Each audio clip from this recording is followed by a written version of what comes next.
Haleluya, puji Tuhan. Shalom. Shalom. Haleluya. Shalom buat yang di rumah juga. Puji Tuhan. Saya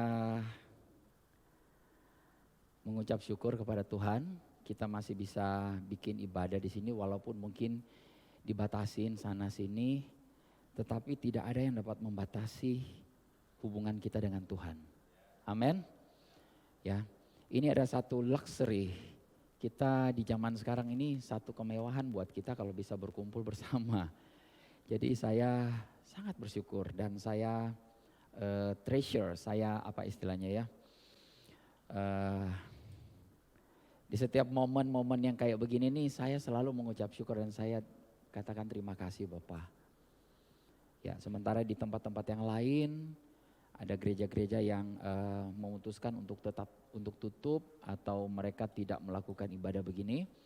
Ya, kita perlu lihat ini adalah salah satu mungkin ke depan dunia akan semakin, firman Tuhan katakan dunia akan semakin jahat. Ya, yang benar dikatakan tidak benar, ya, yang salah dikatakan benar, betul? Ya. Tapi kita sebagai anak-anak Tuhan harus stand on our faith, ya, berdiri di atas percaya kita pada firman Tuhan. Oke, hari ini ada satu tema yang saya mau sampaikan masih di dalam Efesus 4 ayat 13. Kalau saudara ikutin, tema kita besar kita adalah kepenuhan Kristus. Dan Efesus 4 ayat 13 berkata sampai kita semua mencapai kesatuan iman. Terus apa?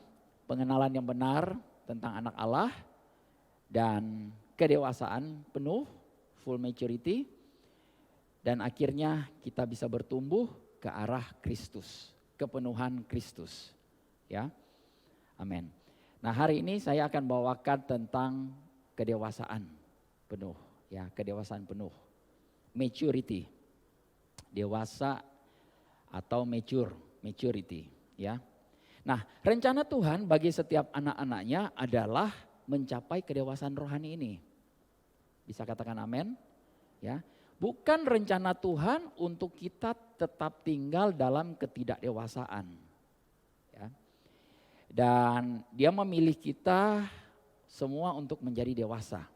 Tidak ada Tuhan bilang, oh yang ini tetap aja anak-anak gak apa-apa. Yang ini dewasa. Atau yang ini jadi awesome. Yang ini jadi luar biasa, yang ini ya biasa-biasa saja.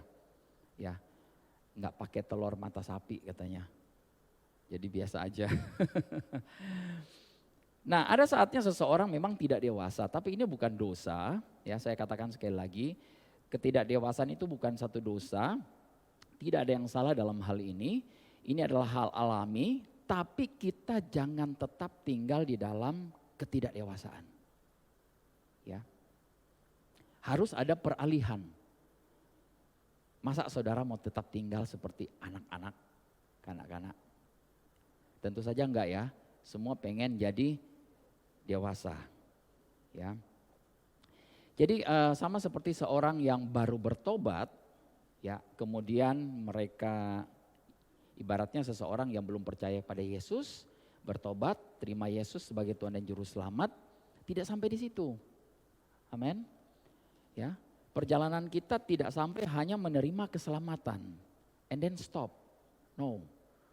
Kita akan kehilangan esensi, saya berkali-kali bilang kita akan kehilangan esensi kalau esensi dari keselamatan itu sendiri kalau kita berhenti hanya sampai oh sudah saya selamat, puji Tuhan, haleluya.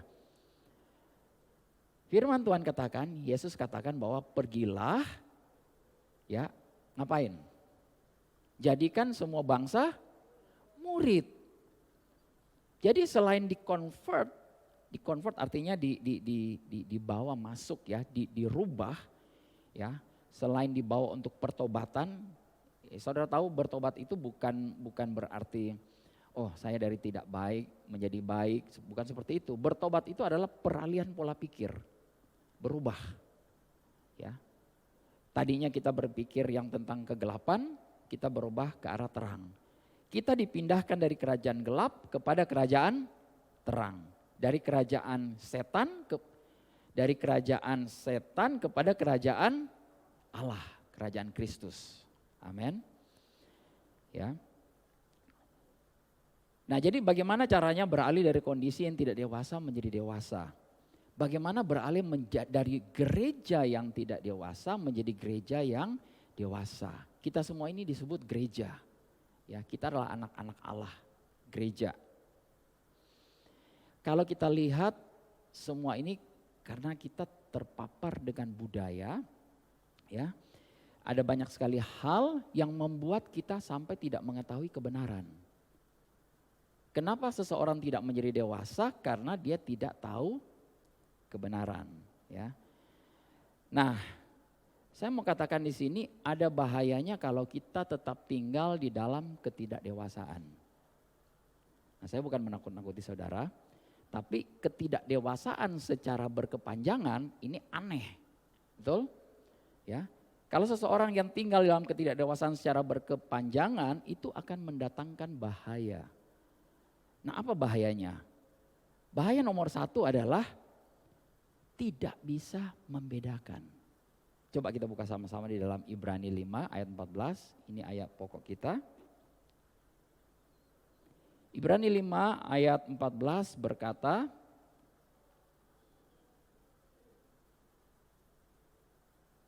tetapi makanan keras adalah untuk orang-orang dewasa yang karena mempunyai panca indera yang terlatih untuk membedakan yang baik daripada yang jahat.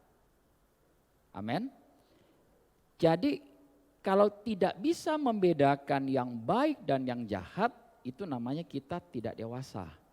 Dan ini berbahaya saudara. Ya kita nggak perlu lihat jauh-jauh keluar di luar gereja ya. Mereka orang-orang yang punya alasan. Mereka akan katakan bahwa ya mereka nggak tahu kebenaran. Karena mereka tidak tahu kebenaran, ya keadilan bisa disesatkan. Ya, yang benar bisa dibilang tidak benar, dan yang tidak benar dikatakan benar. Ya. Dan ini masalah umum, masalah dunia. Tapi di sini sebenarnya saya mau katakan ini bukan masalah dunia, ini masalah kita. Nah, saya sekali lagi kalau bilang masalah kita ini saya tidak mau menyalahkan siapa-siapa. Ya Bapak Ibu jangan merasa bersalah dalam hal ini. Ini kita mau belajar sama-sama ya. Kita harus bisa membedakan yang baik dan yang jahat. Mana yang dari Tuhan, mana yang dari si jahat. Ini yang paling pertama yang harus kita pahami. Anak-anak Tuhan banyak sekali tidak bisa membedakan. They don't have discern spirit. Tidak punya roh yang bisa membedakan antara yang baik dan yang jahat. Ya kita perlu membedakan mana yang namanya Tuhan, mana yang namanya iblis. Ya. Saudara saya punya satu hobi. Hobi saya nonton. Saya baru ingat-ingat kenapa ya saya punya hobi nonton ya. Ternyata dulu waktu saya masih kecil, saya diajak sama mama saya. Orang pertama kali yang mengajak saya nonton itu mama saya.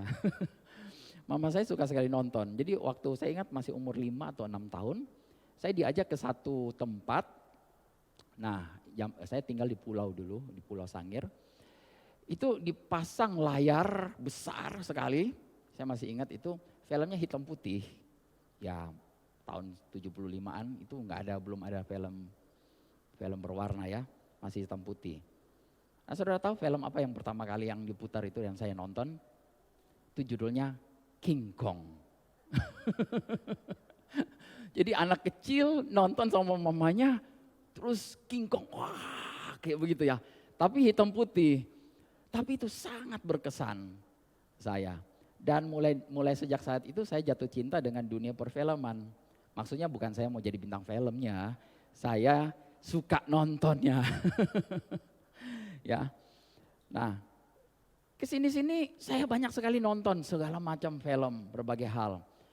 Tapi kemudian terakhir saya cuma tahu bahwa, ada yang gak benar. Ada beberapa waktu yang lalu saya sempat, karena di rumah saya pasang TV ya, saya suka pada saat kalau lagi senggang ya Ya saya cuma putar aja beberapa film serial seperti itu. Tapi kemudian saya perhatikan, wah ini gak benar. Pertama filmnya terlalu sadis. Kedua segala macam perkataan abusive. Ya. Saya langsung bisa membedakan no, stop. Ini tidak boleh lagi saya tonton. Ya. Jadi ada sesuatu yang di dalam saya berkata stop. Nah, saya berhenti. Ya waktu itu juga saya bareng-bareng sama istri saya bilang ini gak benar nih film nih. Udah jangan dinonton lagi. Saya bilang iya ya, enggak. Jadi kita sepakat no, enggak. Dan ya sampai sekarang ya enggak, kita gak mau lihat itu judulnya apapun juga saya gak akan kasih tahu ke saudara juga. Karena gak ada gunanya ya. Oke, jadi kita perlu melihat, membedakan ada tipuan iblis di dalamnya. Bahkan saudara kebayang sekarang ini media, luar biasa ya sekarang ini dia ya. Begitu banyak media yang kita dengar dan banyak sekali tipuan. Bahkan iklan itu yang paling banyak menipu. Ya. Oke, tapi saya tidak mau bicara ke situ. Cuman saya mau katakan bahwa ada banyak tipuan dari si iblis dan ini merugikan tubuh Kristus. Dan kalau kita nggak dewasa, kita tidak bisa membedakan mana yang jahat, mana yang baik, ini bahaya. Itu akan merusak kita, merusak tubuh Kristus dan pekerjaan Tuhan, kerajaan Allah tidak akan bertumbuh. Amin. Ya. Nah, dalam perjalanan kita menuju kedewasaan, kita tidak mungkin bisa produktif dan berbuah dalam kerajaan Allah kalau kondisi kita tidak dewasa. Kita tidak bisa produktif, tidak bisa berbuah kalau kondisi kita tidak dewasa. Ya, kita perlu menghasilkan buah di dalam Kristus. Ya. Kita digambarkan sebagai pengantin Kristus. Ya, suka atau enggak suka, mau atau enggak mau, enggak ada yang namanya pengantin anak-anak. Betul enggak? Hanya orang, saya enggak tahu deh, mungkin di luar sana ada ya. Tapi yang saya percaya seseorang kalau mau jadi pengantin harusnya sudah dewasa. Mau menikah harusnya dewasa. Ya. Nah, tapi saya tidak bicara masalah umur di sini. Ada orang yang juga sudah terlalu tua, nenek-nenek umur 90 tahun tapi mau menikah sama anak umur 25 tahun. Nah ini saya nggak rekomen. Ya, oke. Nah, kita digambarkan sebagai pengantin Kristus berarti kita sudah dewasa dan itu keluar, kedewasaan itu keluar akibat hubungan kita dengan Allah. Ya. Di dalam Yohanes 15 ayat 4 berkata begini, Yohanes 15, 4 dan 5 berkata, tinggallah di dalam aku dan aku di dalam kamu, sama seperti ranting tidak dapat berbuah dari dirinya sendiri kalau ia tidak tinggal pada pokok anggur. Demikian juga kamu tidak berbuah jikalau kamu tidak tinggal di dalam aku. Ayat 5, akulah pokok anggur dan kamulah ranting-rantingnya. Barang siapa tinggal di dalam aku dan aku di dalam dia, ia berbuah banyak. Boleh katakan berbuah banyak? Berbuah banyak. Sebab di luar aku kamu tidak dapat berbuat apa-apa. Nah, saya mau katakan ketidakdewasaan tidak menghasilkan buah. Sekali lagi, ketidakdewasaan tidak menghasilkan buah. Pernah lihat ada sebuah pohon yang baru ditanam kemudian langsung pluk keluar buahnya? Enggak ada. Biasanya perlu dia berakar, nanti bertumbuh batangnya, kemudian keluar cabang-cabangnya baru dia berbuah. Ya, ada mungkin yang dicangkok tapi tetap aja harus tertanam, ya. Nah, di sini ada kata tinggallah. Ya, Yohanes 15 ayat 4. Tinggallah ini menekankan ini sesuatu kekonsistenan. Konsisten. Tinggal itu artinya tetap tinggal. Ya. Mencari Tuhan tidak dapat menggantikan tinggal dengan Tuhan. Sekali lagi saya katakan ya, kita mencari Tuhan bisa saja orang selalu bilang, saya mau mencari Tuhan. Tidak bisa diganti dengan tinggal dalam Tuhan. Tinggal dalam Tuhan ya tinggal. Nah, tapi ini adalah salah satu alasan mengapa banyak orang Kristen tidak mengalami kehidupan yang berkelimpahan yang dibawa Yesus. Yang di dalam Yohanes 10 ayat 10 katakan bahwa pencuri datang hanya untuk mencuri, membunuh dan membinasakan, tapi aku datang membawa hidup dan hidup yang berkelimpahan. Kenapa? Karena orang-orang tidak tinggal di dalam. Ya. Ada saatnya ketika krisis terjadi, mereka mau tinggal di dalam Yesus. Ketika ada krisis, ada sakit, ya perlu uang dan lain sebagainya, tinggal di dalam Kristus. Tapi begitu ini selesai krisisnya, waduh, orang terlena. Dan saya bisa pastikan ini akan mempercepat krisis yang berikut. Ya. Jadi kita perlu tetap tinggal. Namanya tinggal ini artinya kita perlu terus-menerus menyadari bahwa Dia tidak pernah tinggalin kita. Amin. Ya. Kadang-kadang kalau kita mengalami masalah kita, Tuhan di mana Engkau, tolong aku. Padahal firman-Nya bilang begini, sekali-kali aku tidak pernah meninggalkan Engkau, sekali-kali aku tidak pernah membiarkan. Tuhan tidak pernah meninggalkan, tidak pernah membiarkan kita. Yang suka tinggalin siapa? Pikiran kita. Kita merasa seakan-akan Tuhan jauh. Tuhan tidak mau menolong. Tuhan entah di mana. Tapi Dia ada di dalam kita. Amin. Saudara sudah terima Yesus sebagai Tuhan dan Juru Selamat? Amin. Ya. Berarti Dia ada di mana? Ya di dalam. Dan Dia tidak pernah tinggalkan kita. Oke, nah kembali ke ayat ini. Ayat 5 mengatakan, akulah pokok anggur dan kamulah ranting-rantingnya. Barang siapa tinggal dalam aku dan aku dalam dia, ia berbuah banyak, sebab di luar aku kamu tidak dapat berbuat apa-apa. Nah seringkali orang Kristen nih lupa akan hal ini. Dia pikir dia yang berbuah. Maksudnya ya buah yang dihasilkan karena dari usaha saya. Karena saya kudus, saya banyak berdoa, saya banyak memberi dan lain sebagainya. Ya saya lah yang hasilkan buah. No. Orang-orang lupa bahwa apa?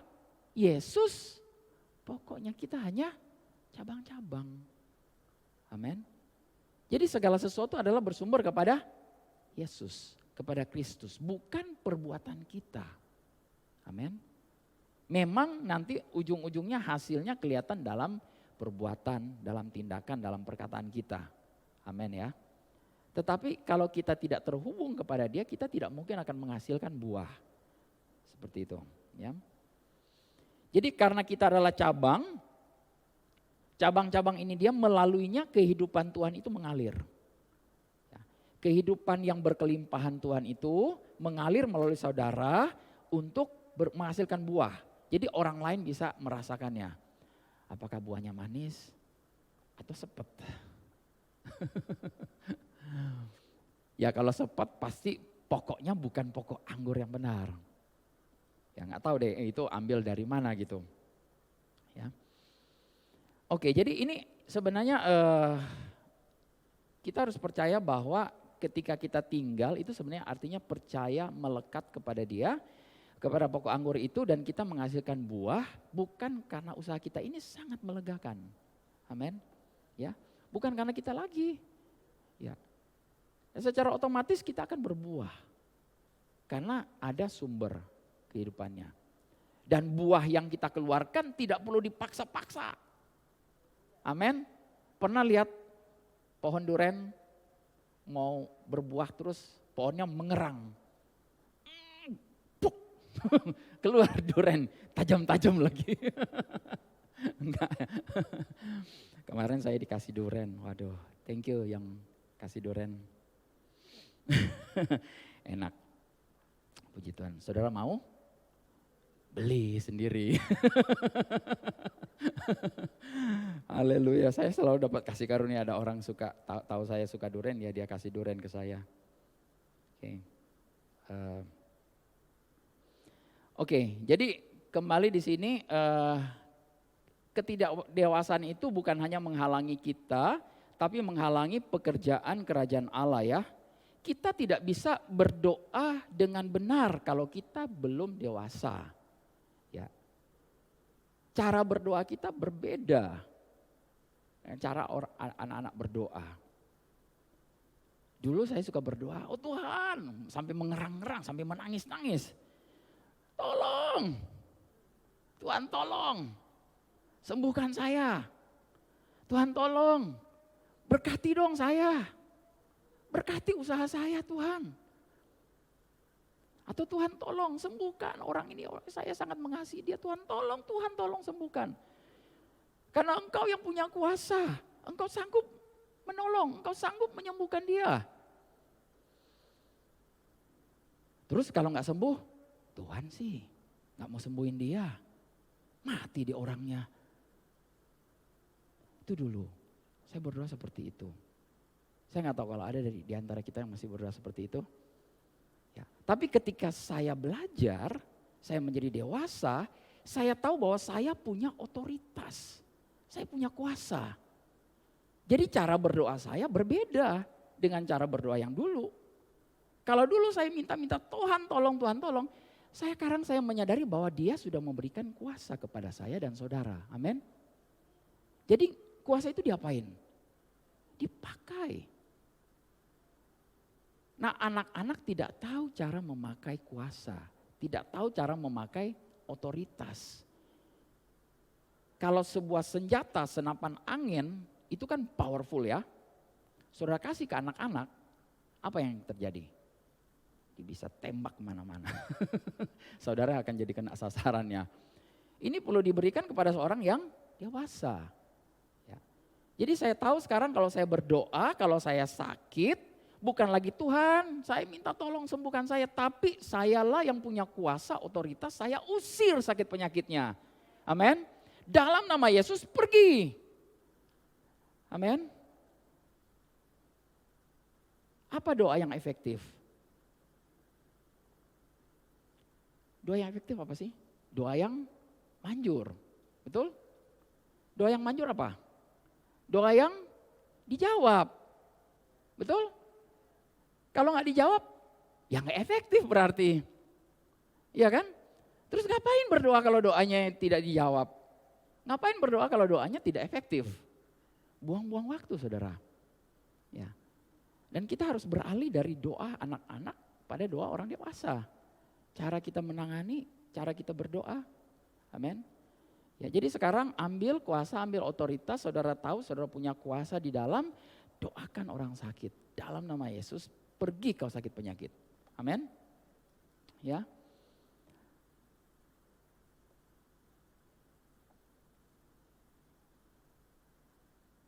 Kemarin 2 minggu yang lalu saya kena sakit.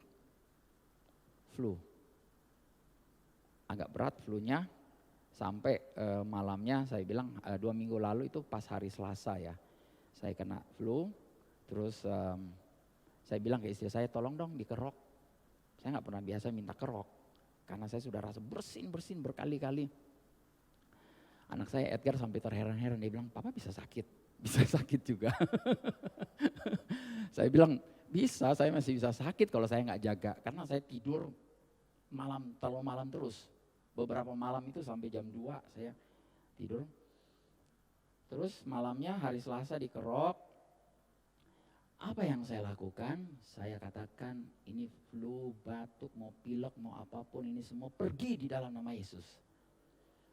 Besoknya pergi enggak? Enggak pergi. Enggak pergi-pergi. Apa yang saya lakukan? Enggak apa-apa, saya tetap dalam nama Yesus aku sudah sembuh. Terima kasih Bapak, aku sehat. Thank you. Rabu, mulai agak demam. Saudara, apa yang saya lakukan? Saya betul-betul jaga pikiran saya. Saya cuma tahu saya sudah sembuh. Thank you Tuhan. Saya tetap beraktivitas, saya kerja ya dari rumah. Ya, di dalam nama Yesus terima kasih, saya mengucap syukur. Hari Kamis sembuh. Puji Tuhan. Betul-betul enggak ada sama sekali. Yang namanya bersin, mau apa segala macam, hilang sama sekali hari Kamis. Ya. Nah, seminggu kemudian karena begitu banyak kabar berita di WA segala macam, saya baru keingat. Minggu lalu saya sakit. Kenapa saya nggak ngetes ya? Harusnya kan kalau saya sakit saya tes nih. Ya, saya tes. Saya baru sadar. Kenapa saya tidak pergi tes? Karena sedikit pun saya tidak pikirin untuk pergi ngetes. Kalau saya pikir saya mau ngetes, pasti saya akan pergi ngetes. Terus saya pikirin, terus kalau misalnya saya positif, apalah namanya ya, kena apa gitu loh. So what? What next? Saya harus isolasi mandiri atau gimana gitu loh. Ya. Terus bagaimana? Saya harus ngomong ke orang-orang yang dekat dengan saya. Saya kena atau saya positif atau saya gini. Waduh, bisa ini. Nah, sorry saudara, saya tidak menentang tentang tes. Ya, tentang tes, ya saudara mau positif atau negatif, ya saya suka. Apalagi dulu waktu kita baru married, saya suka. Saya tes istri saya apakah hamil atau enggak. Ya, kita perlu tahu gitu loh. Nggak apa-apa gitu loh. Ya, saya tidak bilang bahwa kalau saudara mau tes, kalau flu terus saudara mau tes, apakah saudara kena Omikron atau kena COVID atau apa, nggak apa-apa, silakan saja, nggak masalah. Tapi saya tidak mau, ini saya pribadi ya. Saya menjaga pikiran saya baru sadar seminggu setelahnya, iya ya kenapa saya nggak ngetes? Oh iya, karena saya sedikit pun saya tidak pernah memikirkan untuk ngetes. Ya. Bahkan kemudian abis itu anak saya yang kena flu, Edgar. Dia malah agak lebih lama, malah hari Minggu saya bilang udah kamu nggak usah ikut ibadah dulu minggu yang lalu. Ya. Tapi tidak pernah dalam pikiran, saya cuma bilang dalam nama Yesus kamu sembuh, sehat. Pergi kalau sakit penyakit. Ya. Dan saya tidak pernah mau entertain pikiran saya, terus mau isi dengan data, statistik dan lain sebagainya. Waduh, saudara tahu apa yang akan terjadi? Saya akan panik sendiri. Ya. Jadi itu yang saya lakukan, puji Tuhan. Dan sampai hari ini saya bisa berdiri di depan saudara, amin. Haleluya. Ya puji Tuhan. Nah, jadi saya selalu berpikir bahwa kita ini adalah orang-orang yang sehat, amin. Saudara adalah orang-orang yang sehat, amin. Sedikit sekali aminnya nih. Saudara adalah orang-orang yang sehat, amin. Yes, amin. Menolak sakit penyakit. Orang sehat menolak sakit penyakit. Orang sehat tahu memilih makanan-makanan yang sehat. Kita bukan pilih makan sehat untuk tubuh kita sehat. Sekali lagi ya, kita nggak pilih makanan-makanan yang sehat, supaya tubuh kita sehat. No, karena kita tahu kita sehat, kita pilih makanan yang sehat. Ya, saya sama istri saya biasanya kita 2 kali dalam setahun kita medical check up. Kenapa? Supaya kita tahu, kolesterolnya atau apanya gitu loh ya. Supaya kita tahu kayaknya kita ada masukin barang-barang yang tidak sehat itu terlalu banyak nih kemarin. Ada yang ketawa di sini. Ada hal-hal yang tidak bagus yang saya masukin ke dalam tubuh saya, ya makanya kena sakit gitu loh. Tapi ketika saudara menyadari bahwa saudara sehat, saudara akan pilih makanan sehat. Amin. Saudara akan tahu kapan waktunya untuk istirahat. Saudara akan tahu bahwa karena saya sehat, saya tidak mau pikirin ini bikin stres. Amin. Kalau ini bikin stres akan mempengaruhi tubuh saya. Dan saya akan sakit. No, saya sehat. Saudara adalah orang-orang yang sudah selamat. Amin. Bukan berusaha mencari keselamatan. Saudara berbuat baik, saudara ya memberi dan lain sebagainya, bukan untuk selamat. Amin.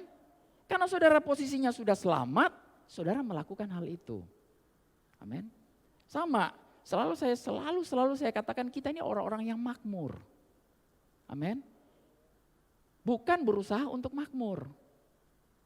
Ini yang penting dulu. Orang dewasa berpikir seperti orang dewasa.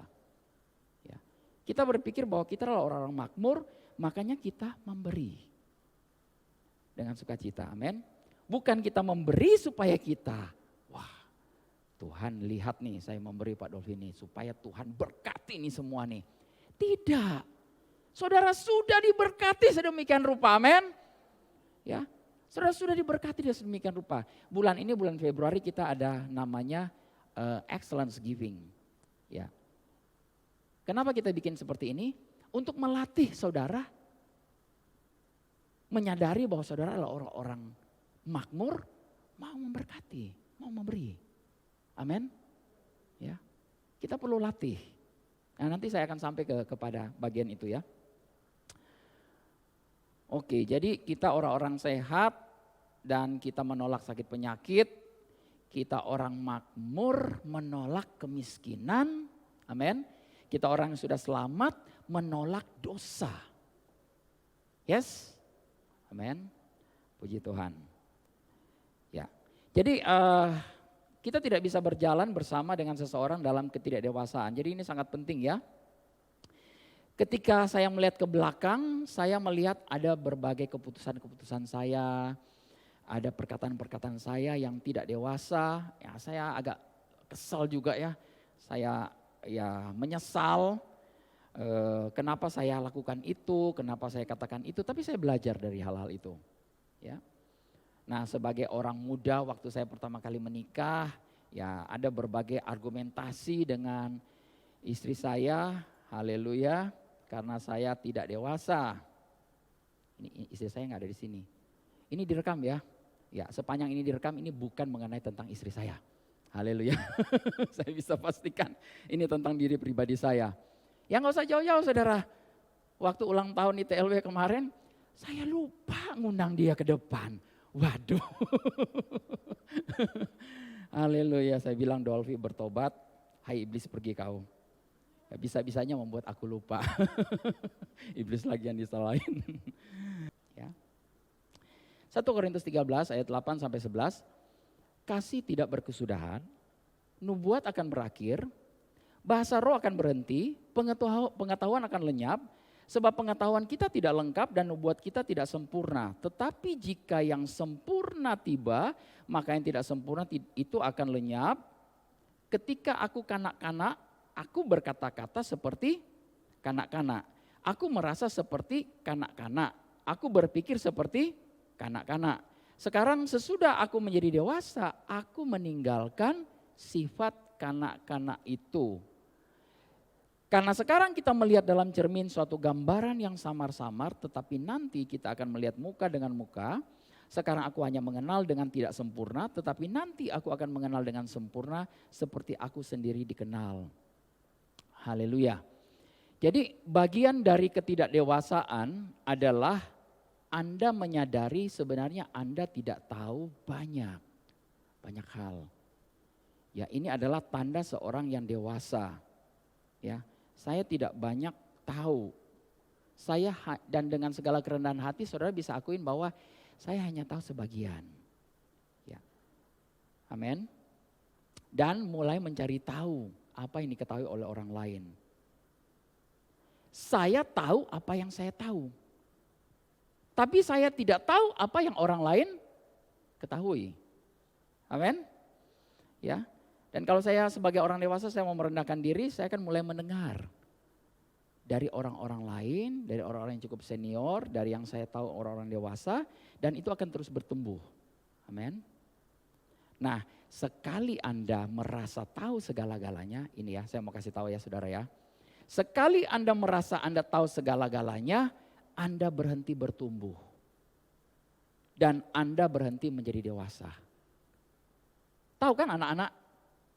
Ya, kalau kita kasih tahu sesuatu, seakan-akan dia yang paling tahu seluruh dunia. Betul? Ya, kita bilang, jangan ini. Malah dia pelototin kita. Betul? Kita mau kasih tahu sesuatu, tapi seakan-akan dia tahu segala sesuatu. Ya, tanda seseorang yang dewasa adalah menyadari bahwa kita tidak tahu segala sesuatu.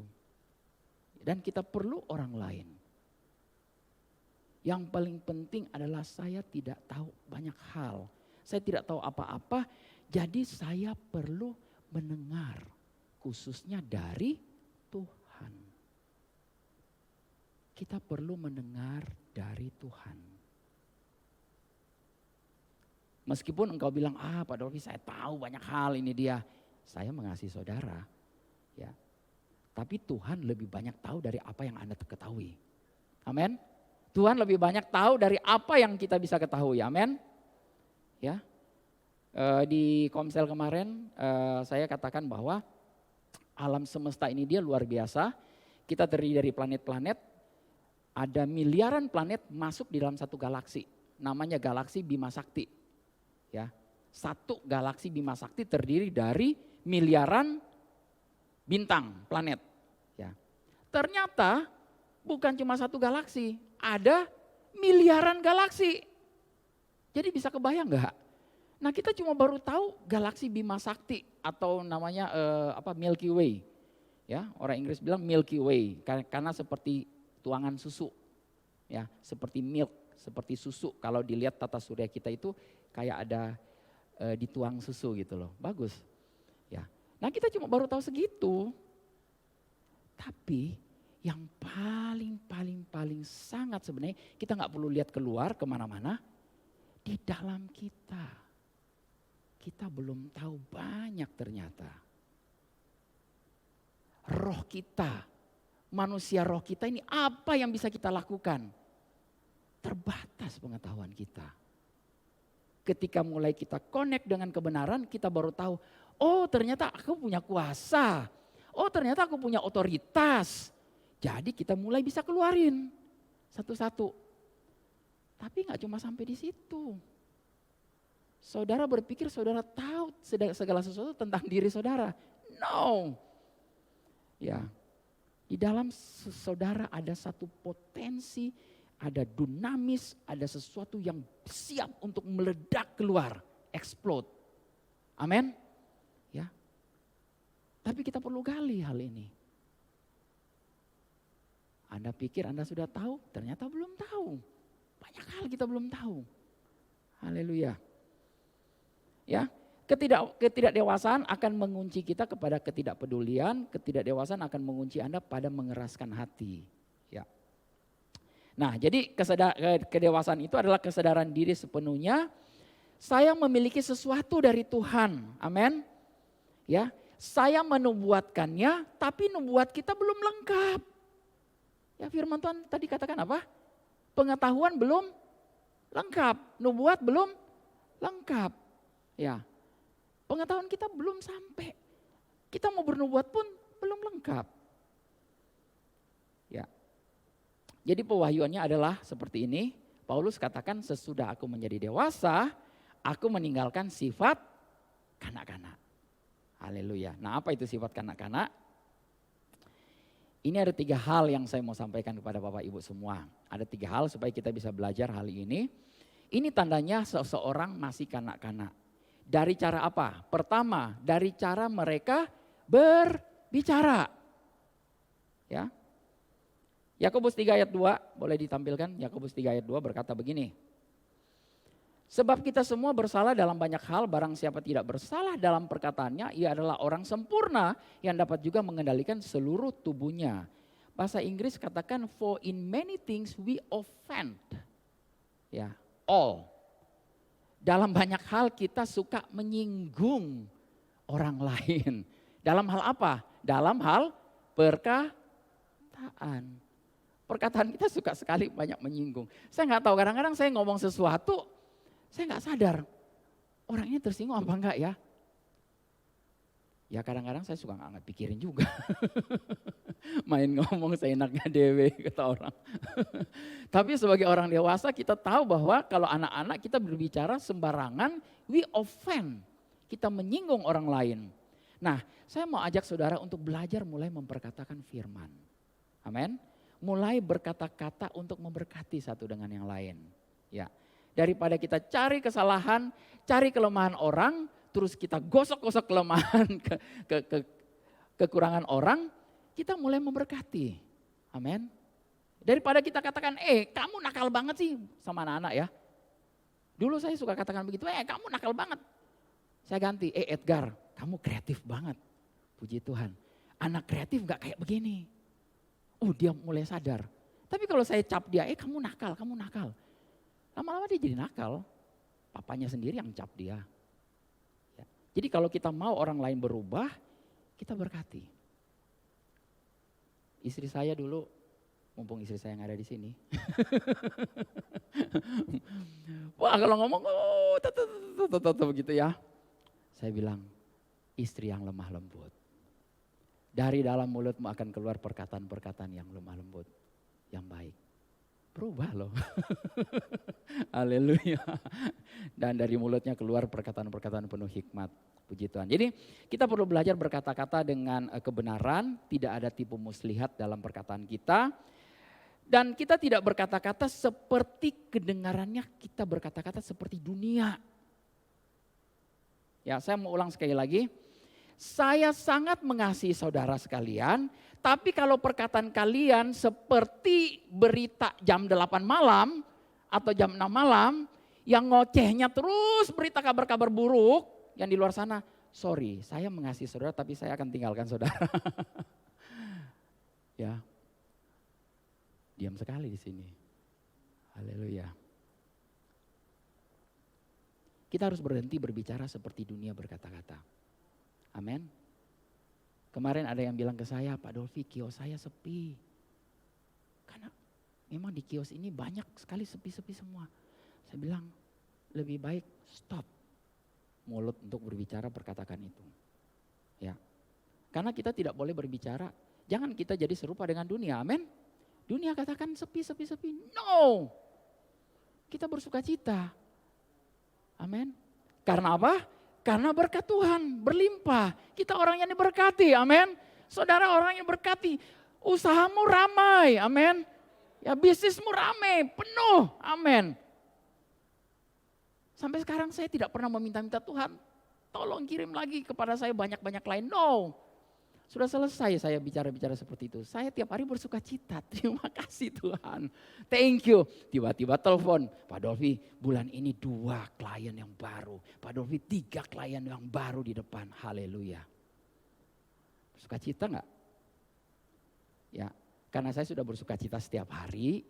Hal-hal kayak begini jadinya kayaknya ya udah biasa. Karena sukacitanya udah minggu yang lalu. Saya sudah exciting banget minggu yang lalu dapat kabar ini. Haleluya. Ya jadi berhenti berkata-kata seperti anak-anak, seperti dunia perkatakan. Ya. Ya, kita tidak bisa menghindari ada banyak mungkin memang fakta secara berita, tapi kalau saudara perhatikan berita kebanyakan itu bukan berita. Itu apa namanya? Prediksi. Ya. Oh, flu burung akan membunuh 1/3 dunia. Mana sampai sekarang flu burungnya? Gak ada. Tapi kalau saudara waktu itu dengar, flu burung dikatakan apa? Akan membunuh 1/3 umat manusia. Kebayang gak? Sekarang kita ada 7 miliar. Berarti hampir 2 miliar akan mati. Ternyata gak terjadi. Coba saudara perhatikan baik-baik. Hampir semua kabar di luar sana, prediksi. Ya. Seakan-akan dunia bernubuat untuk dunia, bukan untuk kita. Amin.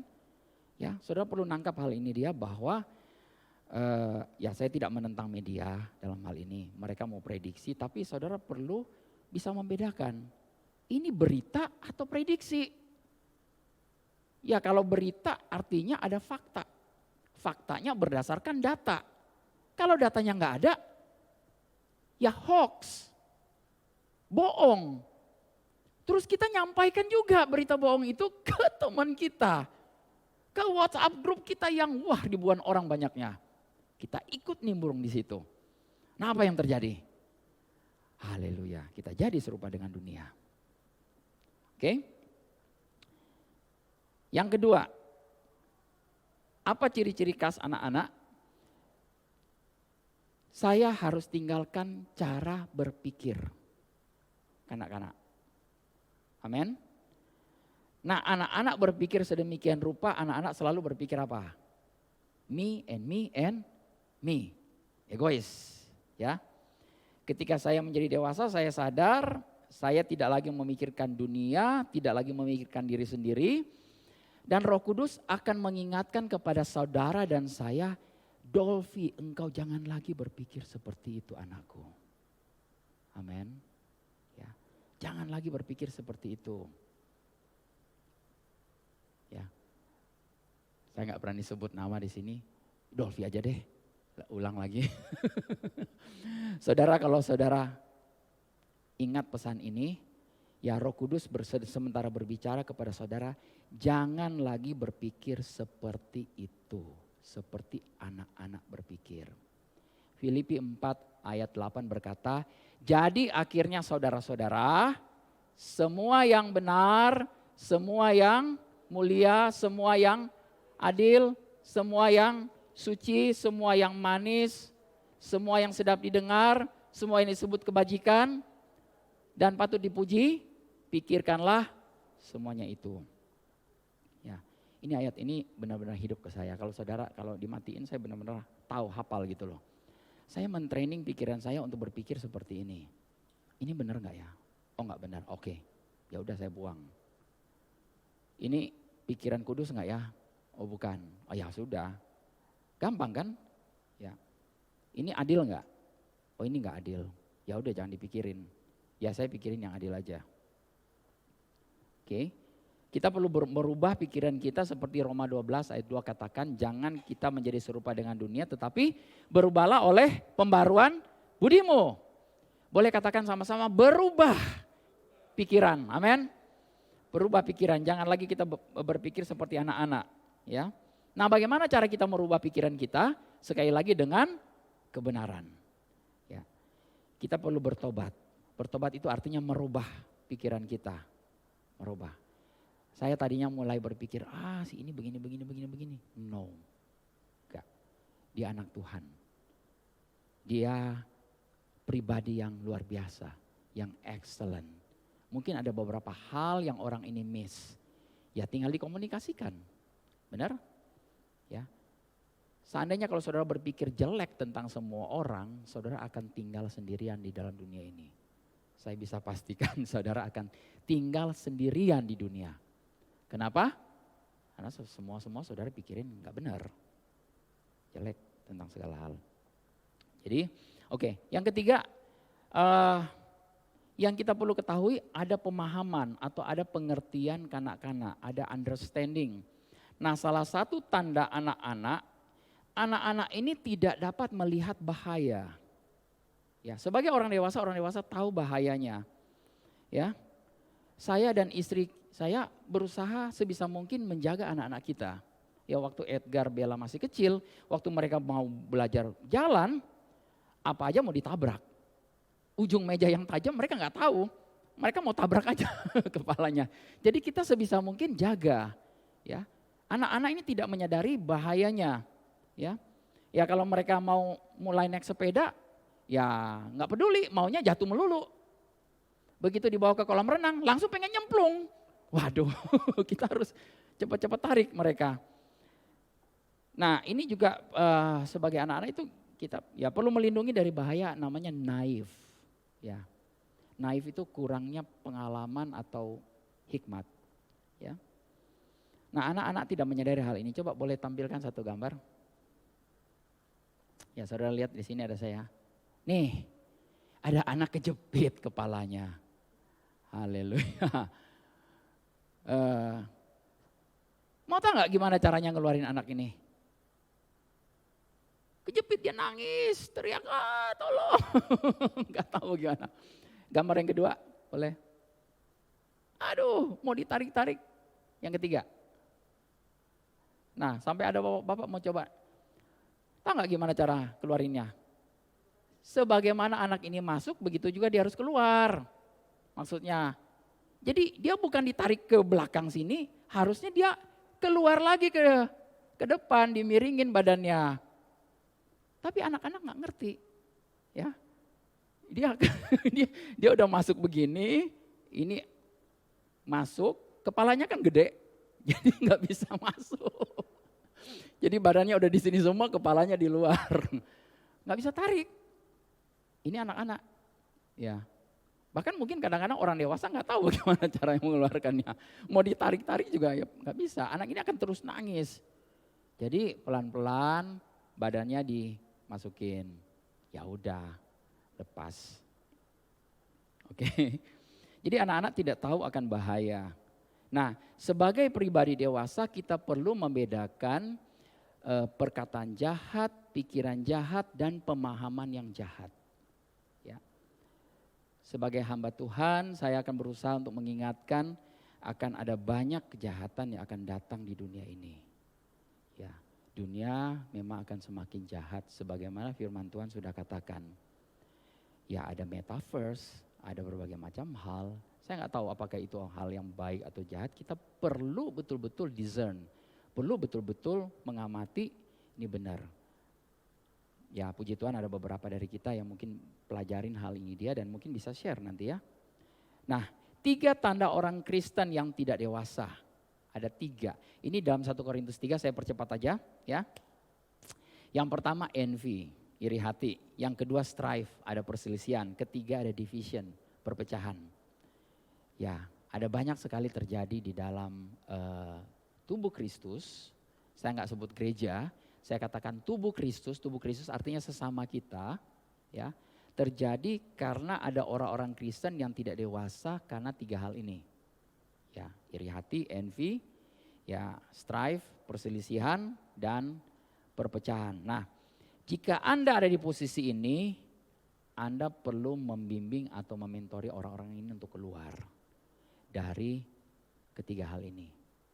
Amin. Ya, saya berdoa ketiga hal ini dia sebagaimana tubuh Kristus menjadi lebih dewasa, 3 hal ini secara otomatis tidak akan ada. Kalau fokus kita ke 3 hal ini dia, nanti 3 hal ini terjadi. Ya, oke. Nah, bagaimana kita bisa berubah beralih menjadi dewasa? Yang terakhir nih, Ibrani 5 ayat 11 sampai 14. Ibrani 5 ayat 11. Tentang hal ini banyak yang harus kami katakan, tetapi ya saya juga mau katakan banyak yang akan saya katakan tapi sukar untuk dijelaskan. Karena apa? Karena kamu telah lamban dalam hal mendengarkan. Sebab sekalipun kamu ditinjau dari sudut waktu, artinya setelah kita ini dari sudut waktu mungkin udah umur dewasa. Boleh dikatakan 30, 40, 50, 60, ya ada yang 70 di sini. Sebab sekalipun kamu ditinjau dari sudut waktu sudah seharusnya menjadi pengajar, kamu masih perlu lagi diajarkan asas-asas pokok dari pernyataan Allah dan kamu masih memerlukan susu bukan makanan keras. Sebab barang siapa masih memerlukan susu, ia tidak memahami ajaran tentang kebenaran, sebab ia adalah anak kecil. Tetapi makanan keras adalah untuk orang-orang dewasa yang karena mempunyai panca indera yang terlatih untuk membedakan yang baik dari yang jahat. Nah, ini saya mau cepat sedikit aja, karena kita lamban mendengar. Lamban mendengar apa? Mendengar tentang firman kebenaran. Ini disebut tadi kan ada firman kebenaran. Ya di ayat-ayat sebelumnya ya. Barang siapa memerlukan susu, ia tidak memahami. Ia tidak memahami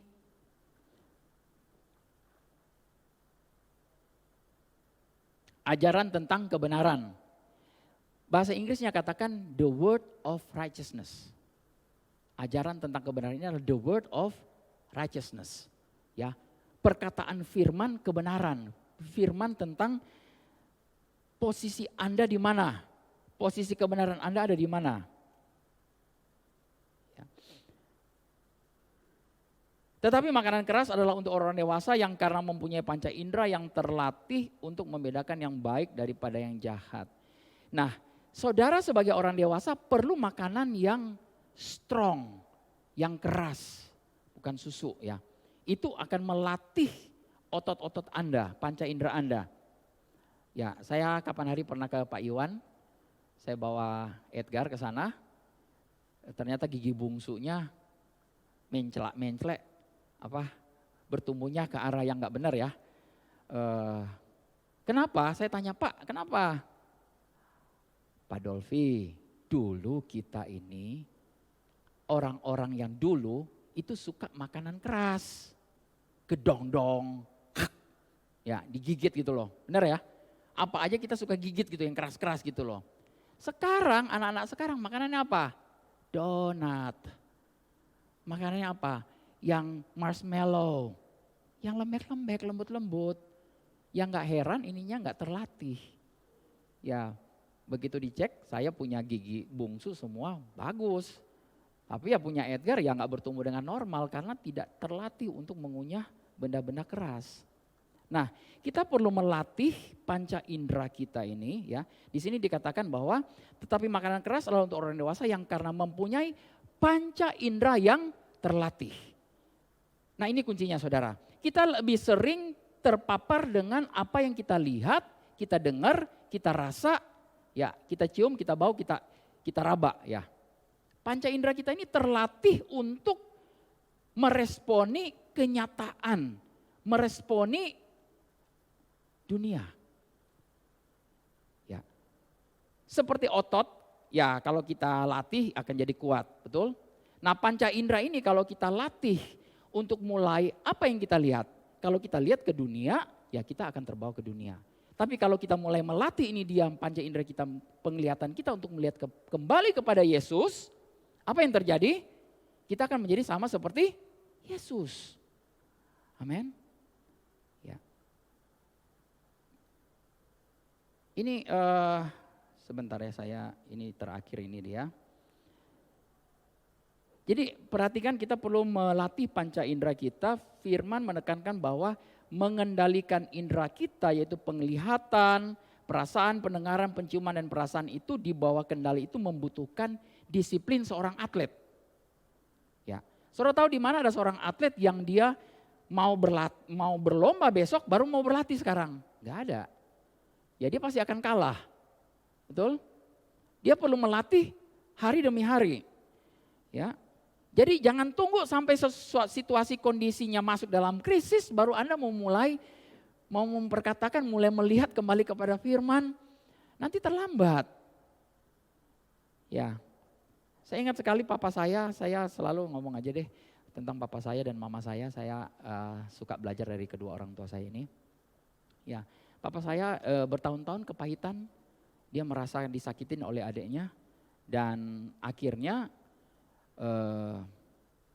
pada saat-saat terakhir dia mau meninggal, dia masih sempat melepaskan pengampunan. Tetapi terlambat karena sakit hatinya itu menggerogoti tubuhnya sampai dia mengidap penyakit kanker hati, hepatoma, hatinya jadi batu keras. Sirosis, ya. Jadi mama saya berbeda orangnya. Ke papa. Wah, papa saya waktu itu dikasih pisau di leher, saya masih ingat. Tanda tangan di depan notaris. Semua harta berpindah dari papa saya ke om saya. Semua. Ya truknya ada puluhan, ada kapalnya satu buat mengeruk. Tanah kita yang 3.000 meter yang harusnya bikin jadi rumah keluarga besar. Itu diambil semua, sekarang dijadikan sekarang masih ada jadi bank mandiri di sana, saking besarnya. Semua diambil, dipindahin. Tapi mama saya cuma bilang, kasih semua gak apa-apa. Karena om saya ini, dia pengen bunuh semua, termasuk kita. Tahu ya puji Tuhan, om saya juga sudah bertobat, puji Tuhan. Sudah pulang ke rumah Bapak dan kita sudah ampuni dia. Sudah terjadi pemberesan. Tapi saya mau kasih tahu hal ini bahwa mama saya itu dia mengampuni. Dia bilang gak apa-apa, Tuhan akan kembalikan lebih banyak. Dan apa yang terjadi? Sampai sekarang dia umur 82 tahun, sehat, kuat, kaya raya. Haleluya. Shalom kalau dengar ya. Saya senang. Malah kadang-kadang kalau saya mau ada kesulitan keuangan, kekurangan modal, boleh kirim dulu. Dia langsung transfer. Haleluya. Puji Tuhan. Ya priceless. Saya punya orang tua yang kayak begini. Jadi saya cuma mau bedakan bahwa dari sudut itu kita perlu melatih ya. Kembali lagi melatih untuk panca indera kita.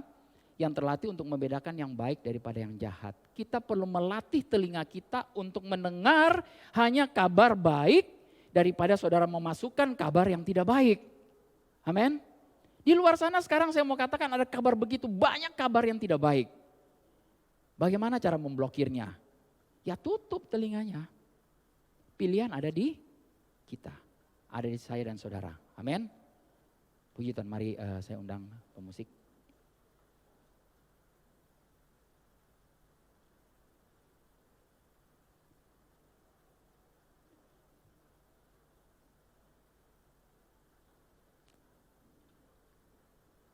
Saudara perlu memahami bahwa kita semua, saya undang saudara untuk bangkit berdiri. Kita perlu memahami bahwa kita semua ini adalah anak-anak Allah yang luar biasa. Anak-anak yang dewasa. Amin.